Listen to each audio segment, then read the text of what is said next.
So today I'm at the Mainland Memorial Cemetery here in Hitchcock, Texas. This cemetery has been known to not be kept up with.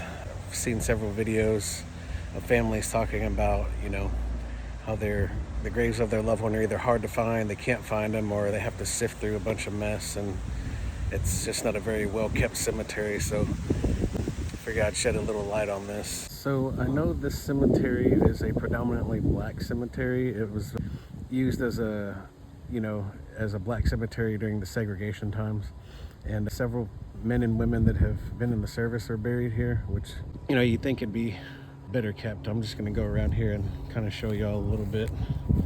Families are always complaining about all the debris and brush that's overgrown over the stones and just kind of laying everywhere, and different plots are sort of underground or knocked down, not visible, some of them. This one you got, I guess it looks like someone opened this. It's like an above ground thing. I'm kind of scared to look in there because it's, well, one, probably illegal, and two, you might find some bones in there. I've actually ran into that before. It's pretty crazy. As you can tell on this one, I can't see anything. I don't know what name is. Everything's so overgrown, you can't see anything hardly. Now, I do know that the owner of this cemetery has been in trouble before. He got in trouble and got put on probation by like the Texas Funeral Services or something like that, or because he didn't keep a plot map of where people are buried, which is very illegal. He says that when he bought the property in the early 2000s, I think it was like 2003 or something, that he wasn't given a map. And so, he would have funerals here and do some sketchy stuff, like not let the relatives see the casket actually lowered into the ground. He would do sketchy stuff like that. And the owner also was on that probation period and fined $4,500 because he would apparently illegally cremate bodies without consent. So the probation period for the owner I was talking about is that excuse me, that happened back in like 2010 for 3 years. Then nothing would happen. The fine went away, he was no longer on probation. But back in 2017, the Hitchcock Police Department eventually opened up another case because Marguerite Jules Lamb here, she was buried here, or they went to open the grave here, dig a plot, and there was some remains here already. Her family said that, it was really sad because they weren't sure whose remains were already here in her spot. They've never been told anything about that, and then it made them question if her husband here, Frederick, was ever even buried here. They're not even sure about that because they don't have any proof of that.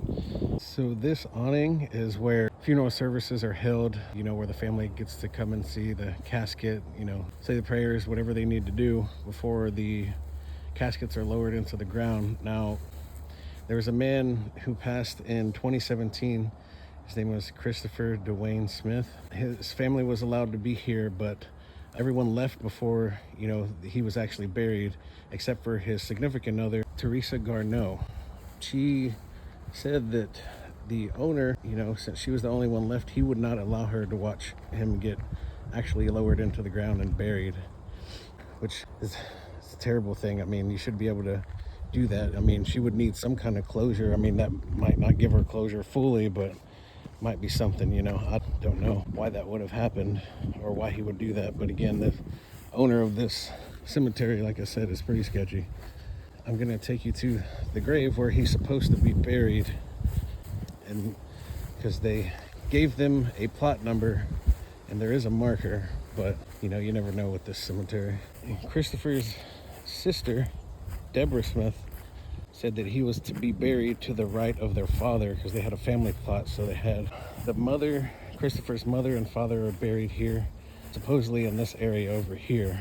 But, again, they're not sure because, the old map doesn't exist from the original days in the 40s when this cemetery started becoming a thing. But this is where Christopher's remains are, supposedly, because his significant other, like I said, she wasn't allowed to watch the burial, but she did watch from like a different road, probably, I think like out in the public road out there, which is just crazy. I mean, I've never been to a funeral before where they don't let you watch the person get lowered into the ground and get buried. So one more person I wanted to talk about while I'm here is a person that also passed away back in 2017. Her name was Jocelyn Diane Matthews. Now, her family had to give her death certificate an unknown burial spot because when they had to send in the paperwork, because the cemetery wouldn't give them a plot number, and so they don't know where she's actually buried at here. But the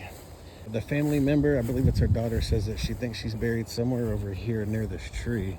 Now, I don't know if it's over here or over there, I'm not sure, but it's somewhere around here. But yeah, in closing, I just want to say I hope this cemetery either, gets its stuff together, or maybe it gets sold to another owner that will actually take care of it, because, as you can see, a lot of this is just not taken care of, and it's terrible to, bury a family member here where you have to sift through a bunch of stuff to visit them, or, put flowers at their grave. But, all right, y'all take care now. See y'all in the next great video.